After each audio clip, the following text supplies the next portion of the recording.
19-year-old Spokane woman just trying to be a good Samaritan. But she ended up kidnapped, robbed, and on the most terrifying ride of her life. Then they jacked her up. I mean, they threatened her and they were going to take money from her. She was just trying to help. Instead, she was abducted. Tonight, police have arrested a Spokane couple for kidnapping a teenager at a Northside gas station even after the young woman tried to help them. This happened early Wednesday morning in North Spokane at Nevada and Houston. That's where KXLY4 Jeff Humphrey is live tonight. Jeff, police say the victim's generosity was repaid with violence. Yeah, Robin, we all try to raise up our kids to be thoughtful and compassionate, and that is exactly what this 19-year-old was doing here when she offered up some of her hard-earned money to someone who supposedly needed it.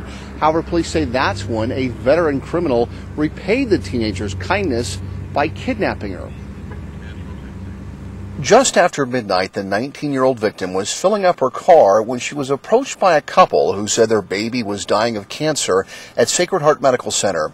They said they needed money for gas so they could go visit their son, and so the 19-year-old used her debit card to put about $10 worth of fuel in their tank. She's 19 years old and she wants to believe the best and she wants to be a good Samaritan, and I certainly don't want to take that away from anyone because it's always nice to have that helping hand. But in this case, it's the middle of the night, things aren't adding up, and she goes ahead and helps him out, and then she's now a victim. The teen became a victim when Jason Shepard allegedly rewarded her kindness by pushing the victim into the passenger seat of her car.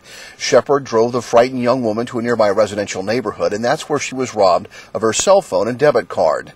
Police say Shepard and his accomplice, Crystal Fuller, planned to hold the teen until they could use an ATM to empty her bank account, but released her when they realized they did not need her PIN number. That's when the victim memorized the license plate of their getaway car. I know that they took that information and they were able to run it through the system and come up with a full plate, which then eventually tracked them back to the suspect. Now, Spokane police give their young victim high marks for being such an excellent witness in this case, but they remind young women that to frequent unattended gas stations, this place is closed after 9 o'clock by themselves at night, is probably not a very good idea. Reporting in North Spokane, Jeff Humphrey, KXLY4.